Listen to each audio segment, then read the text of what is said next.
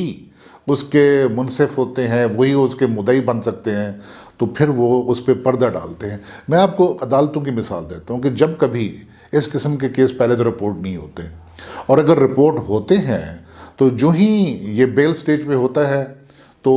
محلے کی پنچایتیں وہ وکٹم کے باپ کے پاس پہنچنا شروع ہو جاتی ہیں کہ جناب آپ چھوڑ دیں، جناب غلط ہو گیا، چلے کوئی نہیں، معاف کر دیں۔ تو وہ کچھ دے دلا کے وہاں پر ہی ان کے درمیان میں گو کہ یہ کمپاؤنڈیبل آفینس نہیں ہے، اس میں راضی نامہ نہیں ہو سکتا۔ لیکن ہوتا کیا ہے کہ وہ کہتے ہیں کہ چلیں جی، جو گواہ رکھے گئے جاتے ہیں، سائٹ کیے جاتے ہیں ایف آئی آر میں، وہ گواہ کر کے جاتے ہیں ہم نے یہ واقعہ دیکھا ہی نہیں ہے۔ جب ایویڈنس کنکلوڈ ہونے لگتی ہے تو اس میں گواہ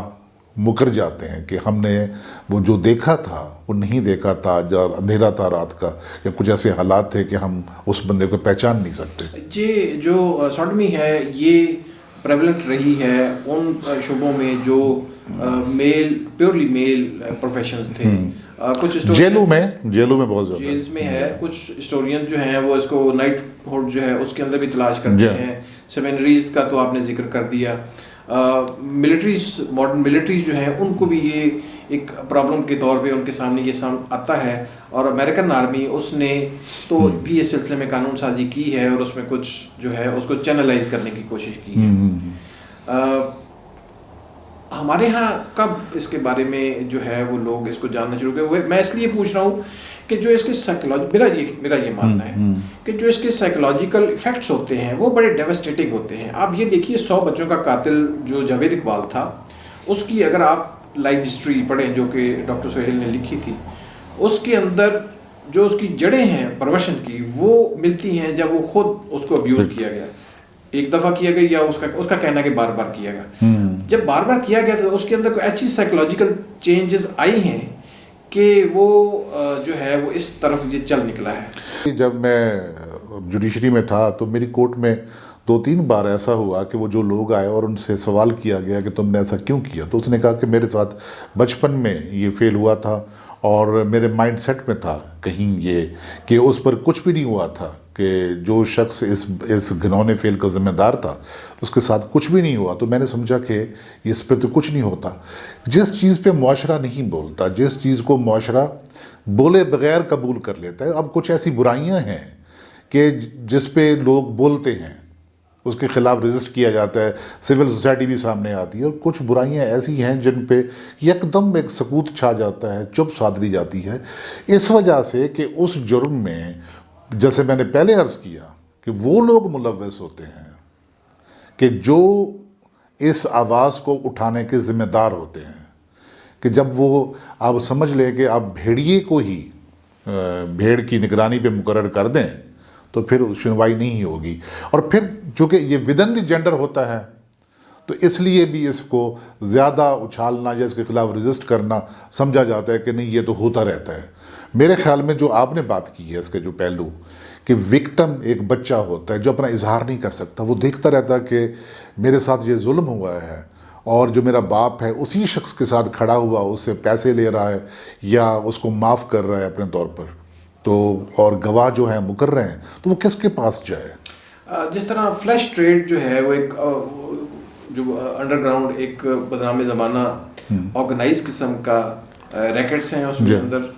آپ نے اپنے ناول میں انڈیکیٹ کیا ہے کہ اس طرح کے ریکٹس جو ہیں کام کرتے ہیں، وہ میل جو پروسٹیٹیوٹس ہیں ان کے لیے بھی ہوتے ہیں کہ فورسبلی ان کو اس پروفیشن میں رکھا جائے۔ آپ نے اس سلسلے میں کچھ انڈیکیشنز کی ہیں کہ ایسے جہاں پہ مزدور زیادہ کام کرتے ہیں ایسی سائٹس ہیں جہاں پہ وہ اپنی فیملی سے دور ہوتے ہیں اور ان کا اجتماع ہوتا ہے, وہاں پہ اس کا فروغ ہے. پھر پاکستان کچھ ایسے علاقے ہیں جہاں پہ اس کو سوشلی ایکسیپٹ کیا جاتا ہے. ہمیں طالبان کے ظہور کا جو وہ ہے آغاز, وہ ہم نے سنا ہوا ہے کہ اس کا آغاز ہی اسی وجہ سے ہوا تھا کہ وہ ایک طالبان جو ہیں وہ ایک ایسے شخص کے خلاف کھڑے ہو گئے جو اس کو جائز سمجھتا تھا. تو یہ کیا آپ سمجھتے ہیں آج بھی پاکستان میں اتنی شدت سے موجود ہے یا کم ہوا ہے کچھ؟ بہت شدت سے موجود ہے. وجہ صرف یہ ہے کہ اس کا نام لیوا کیوں نہیں, چونکہ جب وکٹم کو یہ یقین ہو کہ وہ جس کے پاس بھی جائے گا. اب دیکھیں نا, معاشرے میں کسی بچے کا جو کسٹوڈین ہوتا ہے, اس کی نگہداشت کرتا ہے, اس کا گارڈ ہوتا ہے, کون ہوتا ہے؟ باپ ہوتا ہے نا. جب باپ اسی دشمن کے ساتھ مل جائے بعد میں,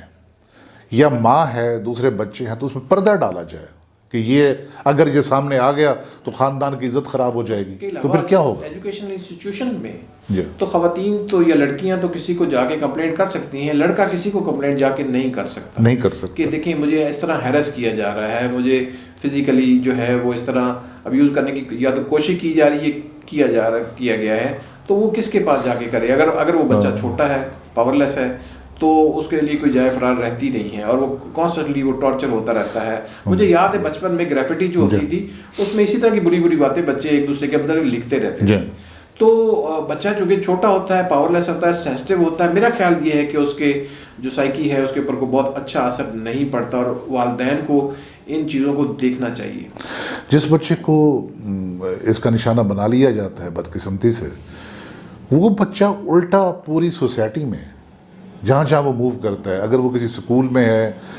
کسی مدرسے میں ہے, کسی اور بورڈنگ میں ہے, کسی مشنری ادارے میں ہے, یا کسی اور جگہ پہ ہے, تو الٹا اسی کو نشانہ بنایا جاتا ہے مذاق کا. وہ جو اس کا ذمہ دار ہوتا ہے اس کے ساتھ مذاق نہیں کی جاتی, نہ اس کو مذاق کا نشانہ بنایا جاتا ہے. تو مذاق کا نشانہ بھی وہی بنتا ہے. تو وہ سمجھتے ہیں کہ اس سے بہتر ہے کہ ہم مذاق کا نشانہ بھی بنیں اور ہم رسوا بھی ہوں, تو پھر چپ ساتھ لی جاتی ہے. یہ جو چپ ہے نا, یہ اس بچے کی پوری زندگی کو برباد کر کے رکھ دیتی ہے. وہ سائیکولوجیکلی بھی وہ ایک بیلنس آدمی کے طور پر بیہیو نہیں کر سکتا, اور وہ معاشرے کے لیے بھی ایک سود بند فرد ثابت نہیں ہو سکتا. بڑے ہو کر اگر اس کی شادی بھی ہوتی ہے نا, تو اپنی فیملی کے لیے بھی سود بند ثابت نہیں ہو سکتا. وہ ایک ٹوٹا ہوا شخص ہے جس کے اندر دراڑیں ہیں. وہ ایک جیسے کرچی کو شخصیت ہوتی ہے نا, تو کرچی شخصیت کو آپ جتنے بھی اس کو ایلفین لگا کے یا اس کو جوڑ کے کھڑا کر دیں نا, تو اس کے اندر کی دراڑیں مٹنے کو نہیں آتی. مجھے کچھ ایسے وکٹم سے پاس میں آج سے بہت سال پہلے ایسے لوگوں سے ملنے کا اتفاق ہوا جو بھٹو صاحب کے دور میں جب انہوں نے مختلف میڈیکل کالجز میں سیٹیں مخصوص کی, اربن والے جو ہیں وہ رورل میں جائیں, وہاں ان میڈیکل کالجز میں پڑھیں, اور جو رورل کے ہیں وہ اربن میں ہیں, تاکہ جو ایکسچینج ہو, آہنگی جو ہے وہ زیادہ اس کو فروغ حاصل ہو. اور وہاں جو اربن جو لڑکے تھے ان کے ساتھ جو وہاں پہ جا کے سلوک ہوئے, تو اس کے بعد سے وہ ہمیشہ کے لیے وہ اس کمیونٹی سے جو انٹیریئر میں تھی اور اس سے وہ متنفر ہو گئے. تو یہ تو پھر ہم مطلب اب ہم سوچتے ہیں کہ جی بلوچ کہتے ہیں ہمیں یہاں بلایا جائے, ہمارے بھی ہم کہتے ہیں کہ جی ہمیں بھی وہاں جا کے دیکھنا چاہیے کہ کیا سلسلہ ہے. تو یہ تو ایک فیکٹر تو پھر بنتا ہے کہ یہ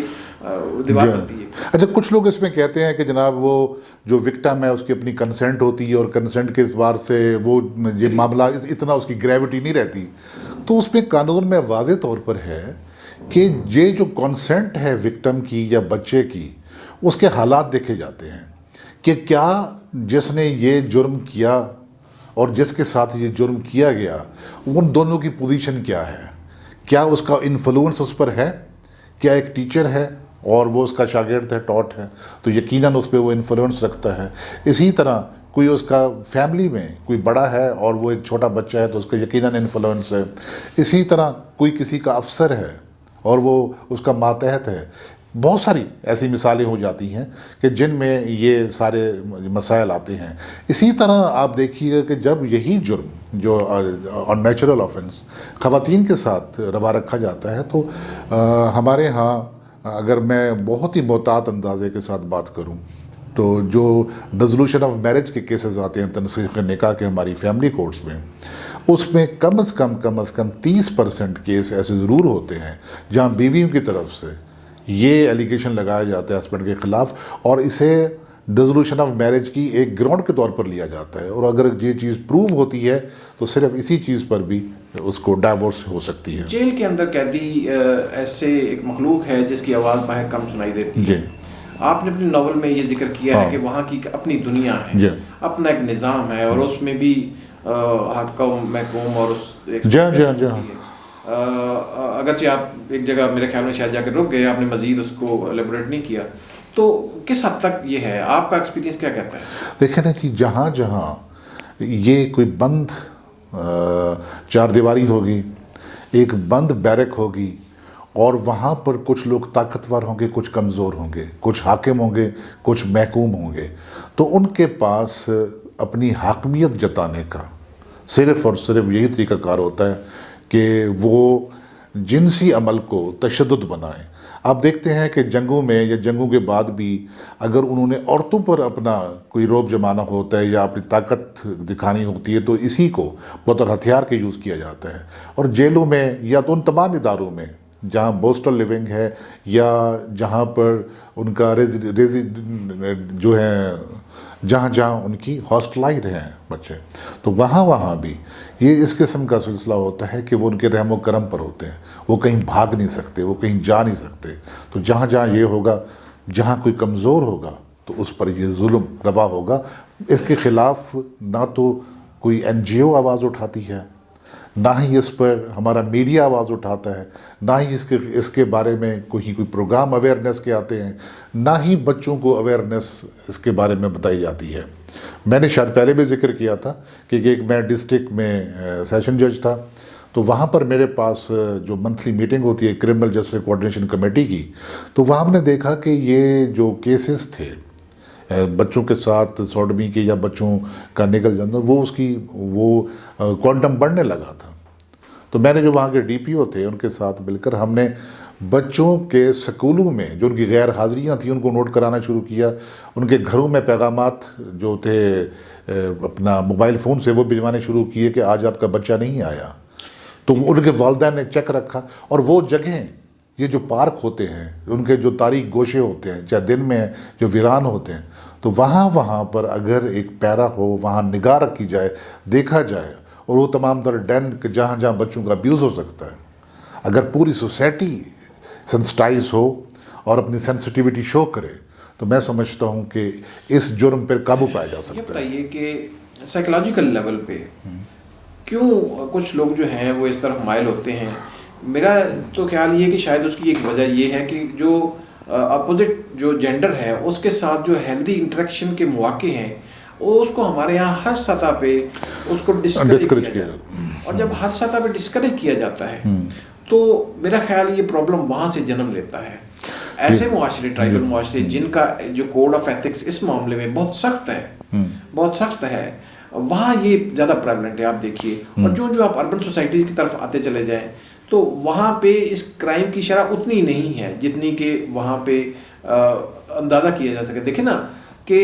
ایک مطلب وار لارڈ جو ہے اس کے خلاف جو ہے وہ طالبان اٹھتے ہیں، اور اس کے صرف اس لیے کہ وہ بزد ہے کہ میں بینڈ برات کے ساتھ میں یہ ضرور کام کروں گا۔ ہماری تاریخ میں تاریخ فیروز شاہی جو ہے اس کے اندر جو ہے وہ جو خسرو خاں ہے اور باقی اس کے جو سلسلہ ہے، ملک کافور، علاؤدین خلجی کا واقعات وہ سارے دیکھ لیں، یہ ساری چیزیں آپ کو ہسٹری میں ملتی ہیں، اور اس میں بادشاہ سلامت جو ہیں وہ باقاعدہ جو ہیں وہ بنتے ہیں، خاتون بنتے ہیں وہ سارا۔ تو یہ جو ہے ٹرائبل جو ہے کلچر، اس کے اندر کیا؟ اچھا، اس میں ایک بات کی جاتی ہے فطری میلان کی، کہا جاتا ہے جیسے ہے نا دوسرے ممالک میں، مغرب میں، اس پہ تو ہم بات کرتے ہیں، اس پہ بات کرتے ہیں۔ میں اس بات سے ابھی میں اپنا ڈس ایگریمنٹ شو کرتا ہوں کہ یہ جو فطری میلان جہاں پیدا ہوتا ہے یہ وہ چیز ہوتی ہے کہ جہاں پر جو انٹریکشن کی بات کی، اب ہیلدی انٹریکشن دونوں جینڈر میں نہیں ہو پاتا، یا وہ معاشرے جہاں پر بالکل ہی دونوں جینڈرز کو ایک دوسرے سے اتنا دور رکھا جاتا ہے کہ ان کے ہاں وہ خیال بھی تصور بھی نہیں گزر جاتا، تو پھر وہ یہی جو ان کے اپنے جذبات ہیں وہ اپنے جیسے لڑکوں میں وہ ڈھونڈتے ہیں، تو وہ ایک وہ اس کی کیٹیگری ہو گئی۔ تو یہ ساری کی ساری وہ ہیں کہ جہاں آپ healthy interaction between both the genders, یا آپ اس کو ڈسکریج کریں گے، اس کو ختم کریں گے، تو پھر وہاں پر یا تو دونوں جینڈرز کے درمیان جو ہوتا ہے نا کہ ایک بیمار قسم کا ربط وہ پیدا ہوگا، اور دوسرا یہ ہے کہ یہ ہمیشہ سے ان نیچرل افینس کو اور سوڈومی کو فروغ کے باعث بنے گا، اور پھر وہی جو ان کی ہیبٹ ہوتی ہے ہم اس کو فطری میلان کا نام دے دیتے ہیں کہ جناب وہاں تو فطری میلان تھا، جیسے دوسرے ملکوں میں جینڈرز میں شادی کرنے کو یا میاں بیوی بن کے رہنے کو ایک روا قرار دے دیا گیا کہ ہم رکھ سکتے ہیں، تو وہ ان کے اگر آپ غور کریں تو ان کے بچپن میں لازمی کوئی ایسے واقعات ہوئے ہوں گے کہ جنہوں نے اسے اپنے جینڈر کے قریب کیا اور اپوزٹ جینڈر سے دور کیا۔ ہمارے یہاں ایک فلم بھی ایسی ہے جس میں انہوں نے ہائی لائٹ کرنے کی کوشش کی، شعیب منصور کی فلم جو تھی ایک، اس میں ہیروئن کا بھائی ہے وہ اس طرح کا وکٹم بنتا ہے، اور اس کے اندر جو ہے وہ ایک نیچرل میلان بھی ہوتا ہے اس طرح کا۔ ایسے لوگ جو ہیں ان کو ظاہر ہے سائیکیٹرسٹ اسسٹنٹ کی ضرورت ہوتی ہے، سائیکالوجسٹ کی ضرورت ہوتی ہے تاکہ وہ اس کو مناسب طریقے سے ہینڈل کر سکیں۔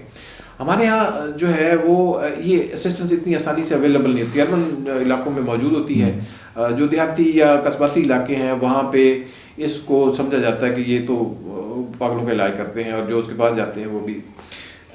کیا اس کے بعد کی ضرورت موجود نہیں ہے کہ جو ایجوکیشن انسٹیٹیوشنس ہیں وہاں پہ بھی ہونا چاہیے، ڈی ایچ کیوز وغیرہ ہیں وہاں پہ بھی سائیکیٹرسٹ اور سائیکالوجسٹ ہونے چاہیے؟ اسپیشلی میں سمجھتا ہوں جو ایجوکیشن انسٹیٹیوشن ہے وہاں پہ ضرور ہونے چاہیے تاکہ بچوں کی جو کنفیوژنز ہیں اور اس طرح کے مسائل ہیں وہ اسے ڈسکس کر سکیں۔ پہلے تو یہ ہے کہ ہمارے یہاں بے تحاشا نفسیاتی بیماریاں ہیں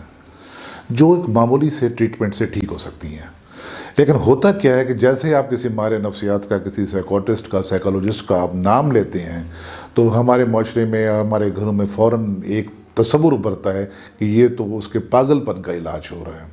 اور پاگل پن کا سٹگما کوئی بھی اپنے ساتھ لگا برداشت نہیں کرتا، لوگ اسی میں بیماریوں میں گلتے سڑتے رہتے ہیں لیکن نام نہیں لیتے سائیکالوجسٹ کے پاس جانے کا یا سائیکوٹسٹ کے پاس جانے کا۔ وہ جو آپ نے شعیب منصور کی مووی میں جو دکھایا گیا تھا، اگر اس کا نام لیتے ہیں کہ یہ تو وہ کیسز ہیں جو اپنے ابتدائی سٹیج پر کہ ان میں ان کا جینڈر ہی ڈائگنوز نہیں ہو پا رہا ہوتا، ایک چھوٹا سا آپریشن، اس کے بعد ان کا جینڈر طے پا جاتا ہے کہ آیا وہ میل ہیں کہ فیمیل ہیں، اور اس کے کنفیوژن جہاں جینڈر کی ہوتی ہے تو بہت سارے کیسز ہوتے ہیں، اگر انہیں اسی سطح پر دیکھ لیا جائے تو یہ کنفیوژن آگے نہ بڑھے، اور وہ جو لوگ اپنے جنسی تشخص میں خوار ہو کے رہ جاتے ہیں کہ ان کا ہے کیا، ان کی شناخت کیا ہے، وہ میل ہیں کہ فیمیل ہیں، تو یہ اگر ان تمام معاملات کو ان کے والدین شرمندگی سمجھنے کی بجائے اسی معاملے پہ دیکھیں، ڈاکٹر کے پاس لے جائیں، اور وہ بآسانی بتا دیتے ہیں کہ اس میں یہ فیمیل بن سکتی ہے یا یہ میل بن سکتا ہے۔ تو آپ نے دیکھا ہوگا کہ جہاں جہاں یہ آپریشن ہوتے ہیں تو ونس فار آل یہ تمام چیزیں طے ہو پا جاتی ہیں۔ کچھ لوگ جو ہیں وہ یہ کہتے ہیں، جو گیز ہیں وہ یہ کہتے ہیں کہ فطری طور پہ ہمارے اندر یہ رجحان تھا، اور مطلب ہمیں دوسروں سے علیحدہ سمجھا جائے، مگر ہمیں ظاہر ہے اس کے اوپر پوری ایک تحریک چلی ہے اور آخر کار کے رائٹس ایکسیپٹ کر لیے، ملٹریز میں ایکسیپٹ کر لیے گئے ہیں اور اس کو وہ پریکٹس بھی کر رہے ہیں۔ ہم کہاں کھڑے ہیں اس سارے معاملے میں؟ ہمارے یہاں کبھی کبھار اس کا شور اٹھتا ہے کہ جی وہ فلاں ایمبیسی اس میں یہ ہوا، اس کے تعاون سے، اور وہ ہوا، اس طرح کی ہم صرف شرمندگی کی سطح پر کھڑے ہیں، ہم دوسروں کو متون کرنے پر کھڑے ہیں، اور ہماری اپنی جو کالک ہے ہم اس کو چھپانے کے لیے، اگر ہمارے ہاتھ کالے ہوتے ہیں تو ہم اپنے ہاتھوں کو یوں کر لیتے ہیں کہ ہماری کالک کوئی نہیں دیکھ رہا، کالک کالک ہوتی ہے۔ یہ ہاتھ کب تک یوں رکھے جائیں گے؟ یہ ہاتھ سامنے آتے ہیں اس سے پہلے کہ یہ ہاتھ معاشرے کے چہرے تک پہنچے اور معاشرے کا چہرہ کالا ہو، تو اسے بہتر ہے کہ آپ اسے اسی وقت دیکھیں اور اس کو ٹیبو نہ بنائیں، اس پر بات کرنے کو جرم نہ سمجھیں۔ آپ دیکھیے کہ ہم جو یہ گفتگو کر رہے ہیں، اس گفتگو کو بھی سمجھا جائے گا کہ ہم نے کیسی گفتگو کر دی ہے، لیکن یہ گفتگو بہت ضروری ہے، ایسا مکالمہ چلنا چاہیے، ایسی گفتگو چلنی چاہیے تاکہ لوگ سنیں، سمجھیں، پرکھیں، اپنے اطراف میں دیکھیں اور اسی کے مطابق عمل کریں۔ تو میرے خیال میں آج کی گفتگو یہ جسے کہتے ہیں نا کہ بڑی بھرویں گفتگو وہ رہی۔ تو اس کے ساتھ ہی ناظرین ہم آپ سے اجازت چاہتے ہیں، میں حفیظ خان اور میرے ساتھ میرے دوست ریاض شاہد صاحب۔ آپ کو یہ گفتگو کیسی لگی؟ اگر آپ کو اچھی لگی ہو تو اس کے بارے میں اپنی رائے ضرور دیجیے گا، اور آپ کن موضوعات پر اور مزید بات سننا چاہتے ہیں وہ ہمیں بھیجیے، ہمیں میسج کیجیے، ہم کمنٹس میں لکھیے تو ہم اس پر بات کریں گے، اور اس چینل کو اگر آپ چاہیں تو سبسکرائب کرنا مت بھولیے گا. اجازت دیجیے. خدا حافظ.